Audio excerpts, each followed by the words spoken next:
Today we're installing a VIOFO 4K dash cam with the Pro Duo with the rear cam. I went ahead and started it, so I mounted it right there, and this is for a 2013 Lexus RX350. This series is 2010 to 2015, so if you have one, then it should work. I have 3 wires down here for hardwiring it. We've got the battery wire, the accessory wire, and then the ground. The door lock is for the battery, and then the cigarette lighter will be for this accessory. So, then the ground wire, we'll also find a place for that on here. Quick pro tip, if you aren't able to get those fuses out with pliers, there's always a fuse remover right here in the engine compartment, so you can use this to pull out those little fuses inside the box here. Right there. It just slips right over them, and you're able to just pull it out. So, there you go.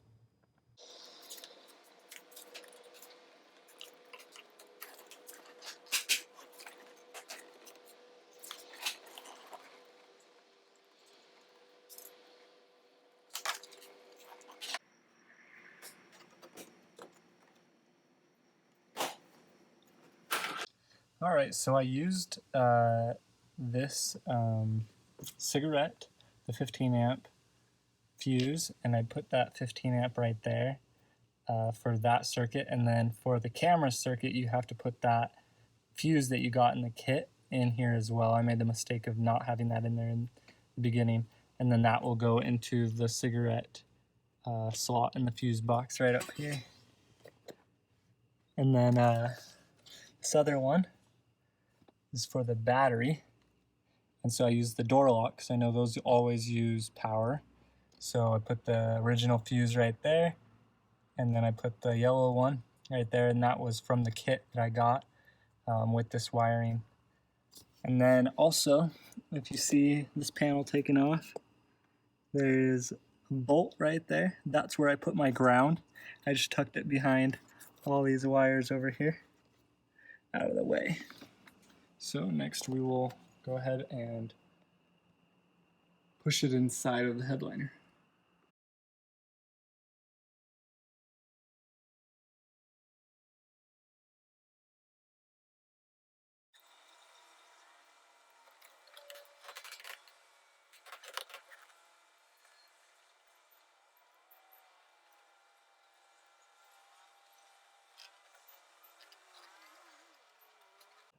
Alright, so what I did was I ran that USB, mini USB cable along this edge. I tucked it up under here, under the weather stripping, and then I went behind the, what's it called, the curtain airbag, just because you don't want wires crossing over it. So I went under the airbag and then came out here, went along the edge, and then up above, of course, just tucked it under here. This part got a little tight, but I was able to still tuck it under there. And then, unfortunately, couldn't tuck that ferret under there. So, but it looks like the camera's working right now in the parking mode. So I'm going to go ahead and put these panels back. Unfortunately, you won't be able to put this cover back on because it is pretty crowded under there. It just won't fit anymore. So you've got those, they're just bulging out. So I would say probably just either jam it up in there somewhere, or probably tape it up, or just put it in a safe location in your car so you don't lose it, just in case you want to take this out to sell it or other things.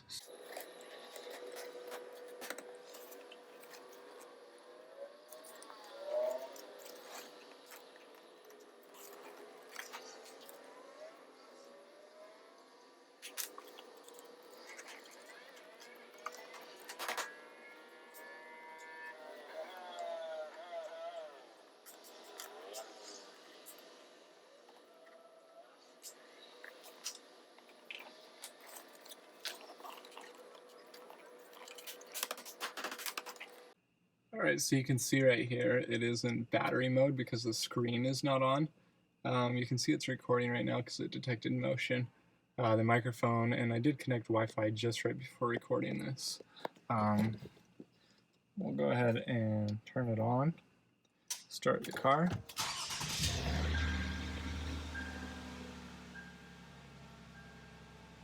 Then I'll switch from battery mode to the accessory mode. And then next is to add the rear camera to the trunk. Right there. And then we'll go ahead and do that. Okay, so I'm not sure if this is the best method, but I used a weed whacker string to fish it through this grommet and got it out the other end. And I'm using Vaseline to push it through so it'll slide through a little bit easier. But we'll go ahead and see if this can slide through with the Vaseline. Alright, so I got it through. You just have to kind of work it through a little bit, and obviously with the Vaseline that definitely helps. And then this wire is going to go up through here. So I used the weed whacker string again, and I pushed it through here, just out the bottom there, and then I pulled it along over to the other side. And so I will attach that cord again, right there, to the weed whacker string, and I will pull it through right here. You have to go up in the roof here, and then around here, and then to the camera there. So I took off this panel right here, the footplate there, and a footplate here. So I could take off this panel right here. I use these tools. I'll put a link in the description below, but you just have to have these clips taken off. They just pop right off. Honestly, a lot of these were stuck in the car still, so I had to put these back in, but it's not that big of a deal. I didn't break anything doing it. So next is to take off this felt piece right here where the seatbelt is, and there are two what appears to be 10mm bolts. Okay, so I finally finished snaking the USB cable that goes to this rear camera through the car. It was really frustrating to find out that this camera and these defrosting lines are always going to be in the way, and there's really no good way to get around it. So unfortunately, you'll be able to see those lines in the image, but it's not as distracting. I mean, at least you'll be able to see the big picture that's happening behind your car. But yeah, I'm putting all the excess in here. It comes through the grommet right here into the headliner. Still in the headliner here. See the wire right there. Goes up in here, and I just tucked it with these tools right here that I'll put in the description below. And then right there, right above the seat belt, completely away from it. And then through this headliner as well. And then make sure to put it behind the side airbag here, or else it will not be able to deflate or inflate if you put it around it. So make sure to put it behind it. And then I tucked it up under here, and then right into the camera right there.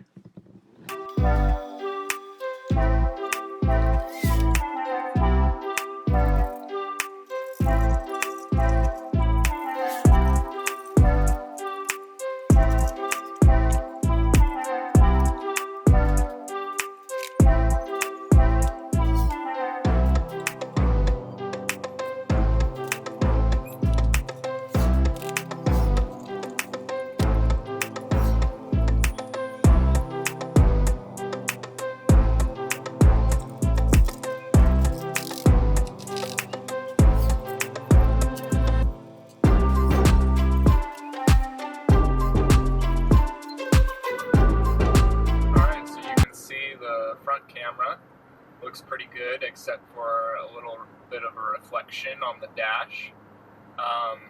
Two ways that you can mitigate that would be the filter that VIOFO sells.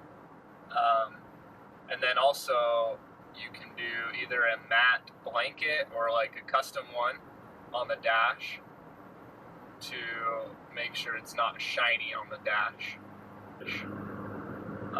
The rear camera doesn't look as bad as I thought it was going to look.